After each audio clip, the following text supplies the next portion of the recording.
Hello friends, welcome back to my YouTube channel. ಇವತ್ತಿನ ವಿಡಿಯೋದಲ್ಲಿ Uttara Kannada district court ಅಲ್ಲಿ ಖಾಲಿ ಇರ್ತಕ್ಕಂಥ ಹುದ್ದೆಗಳ ಬಗ್ಗೆ ಈ ವಿಡಿಯೋದಲ್ಲಿ ಮಾಹಿತಿ ಕೊಡ್ತಾ ಹೋಗ್ತೇನೆ. ನೀವೇನಾದ್ರೂ ಹೊಸಬ್ರಾಗಿದ್ರೆ ನಮ್ಮ ಚಾನಲ್ನ ಲೈಕ್ ಮಾಡಿ, ಶೇರ್ ಮಾಡಿ, ಸಬ್ಸ್ಕ್ರೈಬ್ ಮಾಡಿ. ಈ ವೆಬ್ಸೈಟ್ ಲಿಂಕ್ ನ ನಾನು ವಿಡಿಯೋ ಡಿಸ್ಕ್ರಿಪ್ಷನ್ ಕೊಟ್ಟಿರ್ತೇನೆ. ಆ ಲಿಂಕ್ ನ ಮೇಲೆ ಕ್ಲಿಕ್ ಮಾಡೋ ಮುಖಾಂತರ ಈಸಿಯಾಗಿ ವೆಬ್ಸೈಟ್ ಗೆ ರೀಚ್ ಆಗಿ ನೀವು ನೋಟಿಫಿಕೇಶನ್ ಓದ್ಕೊಂಡು ಈ ಒಂದು ಡಿಸ್ಟ್ರಿಕ್ಟ್ ಕೋರ್ಟ್ ಅಲ್ಲಿ, ಉತ್ತರ ಕನ್ನಡ ಡಿಸ್ಟ್ರಿಕ್ಟ್ ಕೋರ್ಟ್ ಅಲ್ಲಿ ಖಾಲಿ ಇರ್ತಕ್ಕಂಥ ಹುದ್ದೆಗಳಿಗೆ ಅರ್ಜಿ ಸಲ್ಲಿಸಬಹುದು. ಇಲ್ಲಿ ವೆಬ್ಸೈಟ್ ಗೆ ಬಂದಾಗ ಈ ತರ ಹೋಮ್ ಪೇಜ್ ಬರ್ತಾ ಹೋಗುತ್ತೆ ನಿಮಗೆ. ಇಲ್ಲಿ ನೋಟಿಫಿಕೇಶನ್ ನೋಡ್ಕೋಣ. ಇಲ್ಲಿ 2 ಹುದ್ದೆಗಳು ಖಾಲಿ ಇದಾವೆ. ಇಲ್ಲಿ ಬಂದ್ಬಿಟ್ಟು ನಿಮಗೆ ಪ್ರೋಸೆಸ್ ಸರ್ವರ್ ಅಂತ ಒಂದು ಹುದ್ದೆ ಖಾಲಿ ಇದೆ. ಹಾಗೆ ಬಂದ್ರೆ ಪ್ಯೂನ್ ಹುದ್ದೆಗಳು ಖಾಲಿ ಇದಾವೆ. ಇಲ್ಲಿ ನಿಮಗೆ ಪ್ಯೂನ್ ಹುದ್ದೆಗಳು ಬಂದ್ರೆ ಎಷ್ಟು ಒಂದು ವೇಕೆನ್ಸೀಸ್ ಇದಾವೆ ಅಂತ ಬಂದ್ರೆ ನಿಮ್ಗೆ ಈ ಒಂದು ಹುದ್ದೆಗಳಿಗೆ ಆನ್ಲೈನ್ ಅಪ್ಲಿಕೇಶನ್ ಬಂದ್ಬಿಟ್ಟು 17/8/2026 16/9/2026 ಒಳಗಡೆ ನೀವು ಈ ಒಂದು ಹುದ್ದೆಗಳಿಗೆ ಅಪ್ಲೈ ಮಾಡ್ಬೋದು. ಇಲ್ಲಿ ನೀವು ಪೇಮೆಂಟ್ ಮಾಡ್ಲಿಕ್ಕೆ ಬಂದ್ಬಿಟ್ಟು 17/9/2026 ಒಳಗೆ ಪೇಮೆಂಟ್ ಮಾಡಬೇಕಾಗತ್ತೆ. ಇಲ್ಲಿ ಫಸ್ಟಿಗೆ ಬಂದ್ರೆ ನಿಮಗೆ ಪ್ರೋಸೆಸ್ ಸರ್ವರ್ ಅಂದ್ರೆ ಆದೇಶ ಜಾರಿಕಾರರು ಅಂತೀವಿ. 13 ಹುದ್ದೆಗಳಿದಾವೆ. ಇಲ್ಲಿ ಟೋಟಲ್ 13 ಹುದ್ದೆಗಳಿದಾವೆ. ಎಷ್ಟು ವೇಕೆನ್ಸೀಸ್ ಇದಾವೆ ಅಂತ ನೀವು ಅಪ್ಲೈ ಮಾಡಬೇಕಾದ್ರೆ ಕ್ಯಾಟಗರಿ ವೈಸ್ ವೇಕೆನ್ಸೀಸ್ ಇದಾವೆ ಇಲ್ಲ ಅಂತ ನೋಡ್ಕೋಬೇಕತ್ತೆ. ಟೋಟಲ್ ಬಂದ್ಬಿಟ್ಟು ಇಲ್ಲಿ 13 ವೇಕೆನ್ಸೀಸ್ ಇದಾವೆ ಪ್ರೊಸೆಸ್ ಸರ್ವರ್ ಹುದ್ದೆಗಳಿಗೆ ಬಂದ್ಬಿಟ್ಟು. ಅದೇ ತರ ಜವಾನ ಹುದ್ದೆಗಳು ಅಂದ್ರೆ ಪ್ಯೂನ್ ಹುದ್ದೆಗಳಿಗೆ ಬಂದ್ಬಿಟ್ರೆ ನಿಮ್ಗೆ ಟೋಟಲ್ ಬಂದ್ಬಿಟ್ಟು 65 ಹುದ್ದೆಗಳಿದಾವೆ. ಸಾಮಾನ್ಯ ಅಭ್ಯರ್ಥಿಗಳಿಗೆ ಬಂದ್ರೆ ನಿಮ್ಗೆ ಇಲ್ಲಿ ನೋಡ್ರಿ 32 ಹುದ್ದೆಗಳು ಇದಾವೆ. ಇಲ್ಲಿ ಕ್ಯಾಟಗರಿ ವಿದೌಟ್ ಕ್ಯಾಟಗರಿ ರಿಸರ್ವೇಶನ್, ಮಹಿಳಾ ಅಭ್ಯರ್ಥಿ, ಗ್ರಾಮೀಣ ಅಭ್ಯರ್ಥಿ, ನಿಮ್ ಕ್ಯಾಟಗರಿ ವೈಸ್ ರಿಸರ್ವೇಶನ್ ಎಲ್ಲ ನೋಡಿ ನೀವು ಯಾವುದೇ ಒಂದು ಹುದ್ದೆಗಳಿಗೆ ಅಪ್ಲೈ ಮಾಡ್ತೀರಂತಂದ್ರೆ ಫಸ್ಟ್ ನೋಟಿಫಿಕೇಶನ್ ನ ಕರೆಕ್ಟ್ ಆಗಿ ತಿಳ್ಕೊಂಡು ನೀವು ಅಪ್ಲೈ ಮಾಡ್ಬೇಕಾಗುತ್ತೆ. ಇಲ್ಲಿ 65 ಹುದ್ದೆಗಳು ಖಾಲಿ ಇದಾವೆ. ಇಲ್ಲಿ ವೆಬ್ಸೈಟ್ ನ ಬಂದ್ಬಿಟ್ಟು ನಿಮ್ಗೆ ನಾನು ಇಲ್ಲಿ ವೆಬ್ಸೈಟ್ ನ ವಿಡಿಯೋ ಡಿಸ್ಕ್ರಿಪ್ಷನ್ ಕೊಟ್ಟಿರ್ತೀನಿ.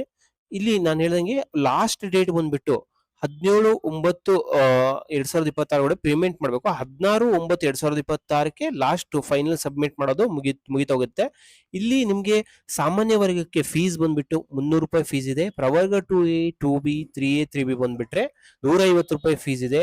ಪರಿಶಿಷ್ಟ ಜಾತಿ, ಪರಿಶಿಷ್ಟ ಪಂಗಡ, ಪ್ರವರ್ಗ 1 ಅಂಗವಿಕಲ ಶುಲ್ಕ ಪಾವತಿ ಏನ್ ಬಂದ್ಬಿಟ್ಟು ಇದಕ್ಕೆ ನಿಮ್ಗೆ ಏನಂತಂದ್ರೆ ನಿಮ್ಗೆ ಯಾವುದೇ ತರಹ ಫೀಸ್ ಪೇಮೆಂಟ್ ಮಾಡೋ ಹಾಗಿಲ್ಲ. SC/ST ಕ್ಯಾಟಗರಿ ಅವರಿಗೆ ಯಾವುದೇ ತರಹದ ನಿಮ್ಗೆ ಪೇ ಸ್ಕೇಲ್ ನ ಇಲ್ಲಿ ನೋಡ್ಬೋದು ಎಷ್ಟಿದೆ ಅಂತಂದು.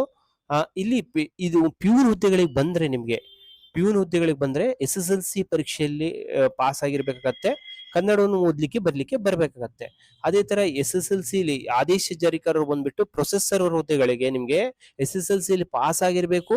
ಭಾರಿ LMV ಅಥವಾ HMB ಲೈಸೆನ್ಸ್ ನ ಹೊಂದಿರೋರಿಗೆ ಏನಂತಂದ್ರೆ ಪ್ರಿಫರೆನ್ಸ್ ನ ಕೊಡ್ತಾ ಹೋಗ್ತಾರ. ಬೇರೆಯವರು ಸಲ್ಲಿಸಬಹುದು.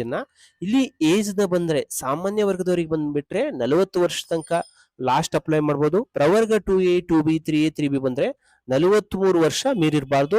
ಪರಿಶಿಷ್ಟ ಜಾತಿ, ಪರಿಶಿಷ್ಟ ಪಂಗಡ, ಪ್ರವರ್ಗ 1 ಬಂದ್ಬಿಟ್ಟು 45 ವರ್ಷ ತನಕ ಅಪ್ಲೈ ಮಾಡ್ಬೋದು. ಇಲ್ಲಿ ವೆಬ್ಸೈಟ್ ಗೆ ಬಂದ್ರೆ ಈ ತರ ತೋರಿಸ್ತಾ ಹೋಗುತ್ತೆ ನಿಮ್ಗೆ.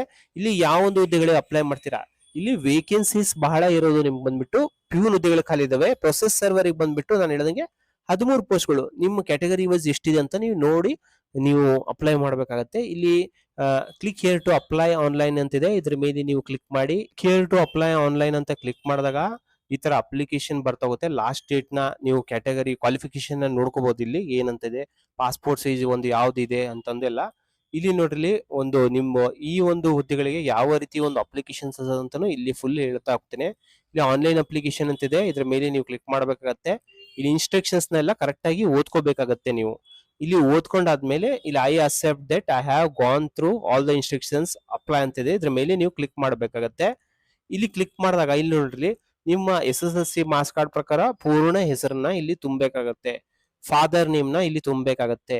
ಮೇಲೋ ಫಿಮೇಲೋ ಕರೆಕ್ಟ್ ಆಗಿ ಇಲ್ಲಿ ನೋಡ್ರಿ ಕನ್ಫ್ಯೂಸ್ ಆಗ್ಬಿಡ್ತೀರಾ. ಮೇಲ್ ಇದ್ದು ಫಿಮೇಲ್ ತುಂಬೋದು, ಫಿಮೇಲ್ ಇದ್ದು ಇದು ಕರೆಕ್ಟ್ ಆಗಿ ನೀವು ನೋಡಿ ತುಂಬಬೇಕಾಗತ್ತೆ. ಡೇಟ್ ಆಫ್ ಬರ್ತ್ ನ ಇಲ್ಲಿ ತುಂಬಬೇಕಾಗತ್ತೆ. ಡೇಟ್ ಆಫ್ ಬರ್ತ್ ತುಂಬಿದ್ರೆ ನೀವು ಇಲ್ಲಿ ನಿಮ್ಗೆ ಏನಂತಂದ್ರೆ ಆಟೋಮೆಟಿಕ್ ಎಷ್ಟು ವರ್ಷ ಅಂತ ಇಲ್ಲಿ ಬರ್ತಾ ಹೋಗುತ್ತೆ. ಇಲ್ಲಿ SC ಇಲ್ಲಿ ಕ್ಯಾಟಗರಿ ವೈಸ್ SC ನವರಿಗೆ ಬಂದ್ರೆ ABC ಸರ್ಟಿಫಿಕೇಟ್ ಮಾತ್ರ ಹಾಕಿದ್ರೆ ಮಾತ್ರ ಇಲ್ಲಿ ತಗೊಂತ ಹೋಗುತ್ತೆ. ಇಲ್ಲಿ ABC ಅಂತಿದೆ, ಇಲ್ಲಿ ಸೆಲೆಕ್ಟ್ ಮಾಡಿ ಸಬ್ ಕ್ಯಾಸ್ಟ್ ಯಾವ್ದು ಅಂತಂದು SC/ST ಕ್ಯಾಟಗರಿಗೆ. ಬೇರೆಯವ್ರಿಗೆ ನಿಮ್ಗೆ ಯಾವುದೇ ತರದ ಸರ್ಟಿಫಿಕೇಟ್ ಬರುತ್ತೆ ಅದನ್ನ ಕ್ಯಾಟಗರಿ 2A 2B ಯಾವ್ದಿದೆ ನಿಮ್ದು ಕ್ಯಾಟಗರಿ ಅಂತಂದು ಇಲ್ಲಿ ಸೆಲೆಕ್ಟ್ ಮಾಡ್ಬೇಕಾಗತ್ತೆ. ಇಲ್ಲಿ ಸರ್ಟಿಫಿಕೇಟ್ ನಂಬರ್ ನ RD ನಂಬರ್ ಅಂತ ಇರುತ್ತಲ್ಲ, ಮತ್ತೆ ಯಾವ ಒಂದು ಡೇಟ್ ಅಲ್ಲಿ ಸರ್ಟಿಫಿಕೇಟ್ ಇಶ್ಯೂ ಆಗಿದೆ ಅದನ್ನ ರೂರಲ್ ಇದ್ರೆ ನಿಮ್ದು ರೂರಲ್ ಒಂದು ಕ್ಲಿಕ್ ಮಾಡ್ಬೇಕತ್ತೆ. Last SSLC last date issue ಆಗಿರ್ತಕ್ಕಂಥ ಡೇಟ್ ನ ಇಲ್ಲಿ ಮೆನ್ಷನ್ ಮಾಡ್ಬೇಕಾಗತ್ತೆ.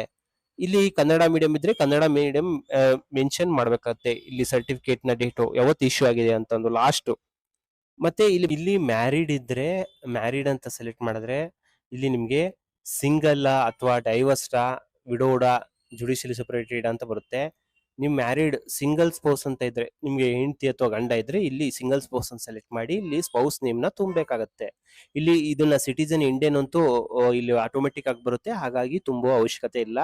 ಇಲ್ಲಿ ಪ್ರೆಸೆಂಟ್ ಅಡ್ರೆಸ್ ನ ಏರಿಯಾನ ಯಾವುದು ಅಂತಂದು state, district, taluk, pin code ನ ಇಲ್ಲಿ ಹಾಕ್ಬೇಕತ್ತೆ. ಎರಡು ಅಡ್ರೆಸ್ ಸೇಮ್ ಇತ್ತಂತಂದ್ರೆ ಇಲ್ಲಿ ಎಸ್ ಅಂತ ಇಲ್ಲಿ ಸೆಲೆಕ್ಟ್ ಮಾಡ್ಬಿಟ್ರೆ ಆಟೋಮೆಟಿಕ್ ಆಗಿ ಇಲ್ಲೆಲ್ಲ ಬರ್ತಾ ಹೋಗುತ್ತೆ ನಿಮ್ಗೆ. ಇಲ್ಲಿ ನಿಮ್ಮ ಮೊಬೈಲ್ ನಂಬರು ಮತ್ತೆ ಲ್ಯಾಂಡ್ಲೈನ್ ಮೊಬೈಲ್ ನಂಬರ್ ಹಾಕ್ಬೇಕತ್ತೆ. ಇಲ್ಲಿ ಇಮೇಲ್ ಐ ಡಿನ ಹಾಕ್ಬೇಕತ್ತೆ. Email I D not compulsory, ಇಲ್ಲಿ ತುಂಬಿದ್ರೆ ತುಂಬೋದು, ಇಲ್ಲ ಅಂದ್ರೆ ಇಲ್ಲ. ಮತ್ತೆ ಇಲ್ಲೆಲ್ಲ ತುಂಬಿ ಇಲ್ಲಿ ಕ್ಲಿಕ್ ಮಾಡ್ಬೇಕಾಗತ್ತೆ. ನೀವು ಏನಾದ್ರೂ ಸ್ಟೇಟ್ ಗೌರ್ಮೆಂಟ್ ಅಲ್ಲಿ ಕೆಲಸ ಮಾಡ್ತಿದ್ದೀರಾ ಅಥವಾ ಡಿಪಾರ್ಟ್ಮೆಂಟಲ್ ಇನ್ಕ್ವೈರಿ ಇದೆ ನಾನು ಅಂತ ಸೆಲೆಕ್ಟ್ ಮಾಡಿ.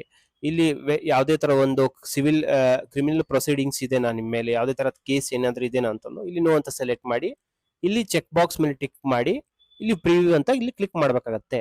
ಇಲ್ಲಿ ನಿಮ್ಗೆ ಏನಂತಂದ್ರೆ ಇಲ್ಲಿ ಪ್ರಿವ್ಯೂ ಅಂತ ಇಲ್ಲಿ ಕ್ಲಿಕ್ ಕೊಟ್ಟಾಗ ಇಲ್ಲಿ ನಿಮ್ಗೆ ಈ ತರ ಪ್ರಿವ್ಯೂ ಬರ್ತಾ ಹೋಗುತ್ತೆ. ನಿಮ್ಮ ಹೆಸರು ಕರೆಕ್ಟ್ ಇದೆನಾ ಚೆಕ್ ಬಾಕ್ಸ್ ನ ಟಿಕ್ ಮಾಡ್ರಿ, ಜೆಂಡರ್ ಯಾವ್ದು ಕರೆಕ್ಟ್ ಇದೆನಾ ಅದನ್ನ ಟಿಕ್ ಮಾಡಿ ಅಂತ ಬರುತ್ತೆ, ಡೇಟ್ ಆಫ್ ಬರ್ತ್ ಎಲ್ಲ ಕರೆಕ್ಟ್ ಆಗಿದೆನಾ ಎಲ್ಲ ಟಿಕ್ ಮಾಡಿ ಅಂತ ಬರುತ್ತೆ. ಈ ತರ ಕ್ಯಾಟಗರಿ ಎಲ್ಲ ಕರೆಕ್ಟ್ ಆಗಿದೆ ಅಂತ ನೋಡ್ಕೊಂಡು ಓಕೆ ಅಂತ ಕ್ಲಿಕ್ ಮಾಡ್ಬೇಕಾಗತ್ತೆ.